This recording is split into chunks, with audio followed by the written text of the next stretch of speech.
Welcome back to Average Bow. Gonna show what I did to old Becca Blue Mo 1981 Ford F-150 four-wheel drive.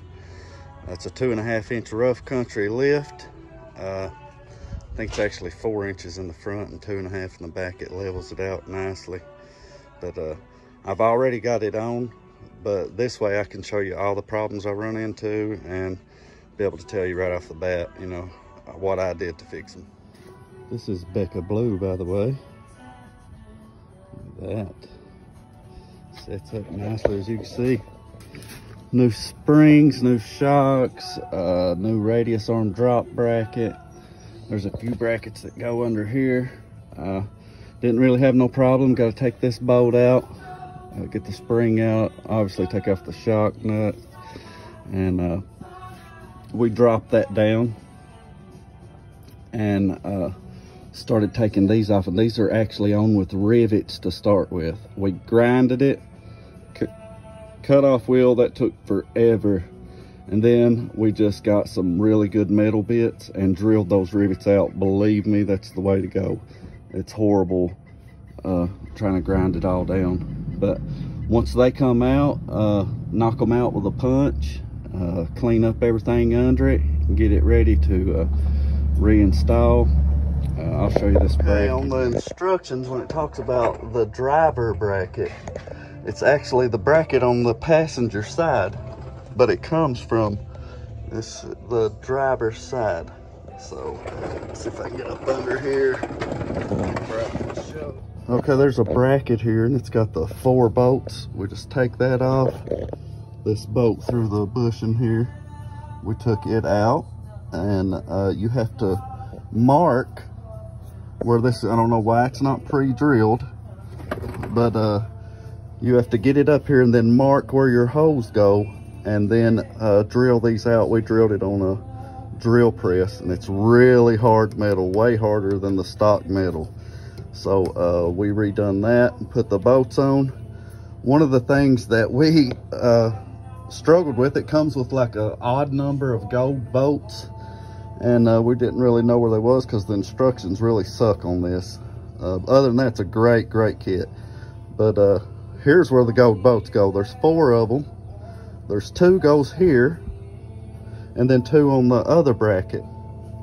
And you can see back here are some more bolts. And one of the things about these, I think they're supposed to be torqued at 115 or 120 pounds. If you go over that, it'll strip the head, it'll strip the nut plumb out. So be careful with that. Set your torque wrench and torque it right.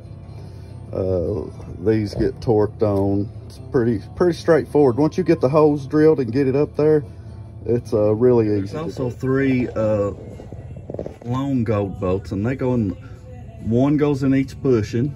So 1 here and 1 on the driver's side bracket, and then 1 up here, and it's got a sleeve that it goes through on this top.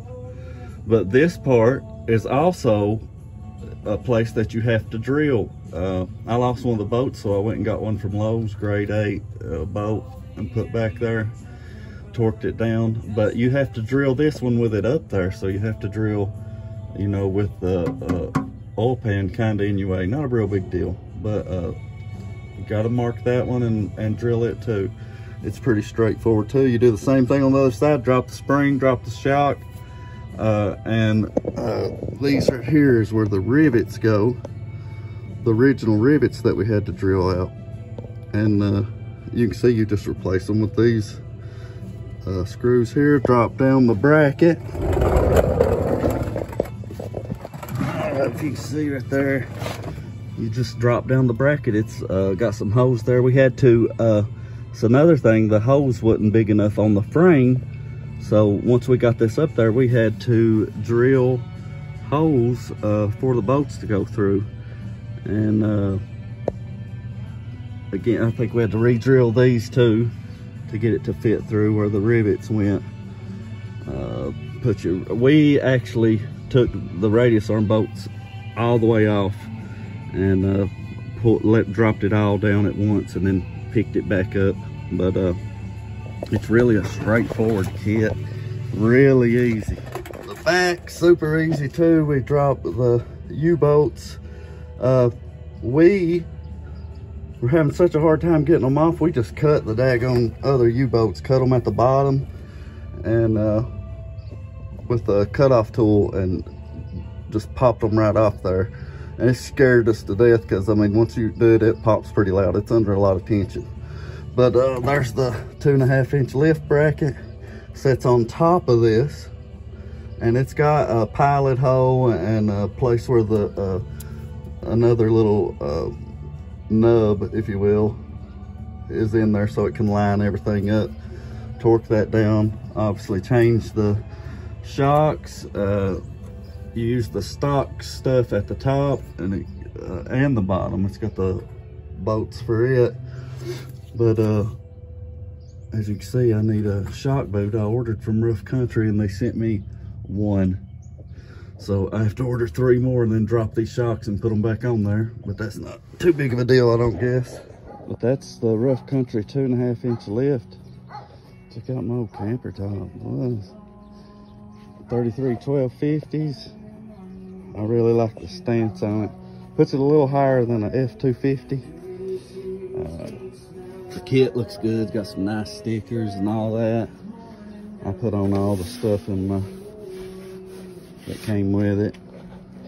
But it's a pretty straightforward kit.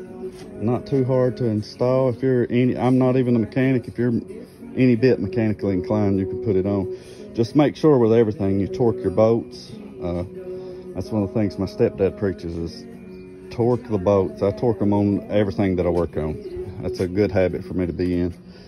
But thanks for watching.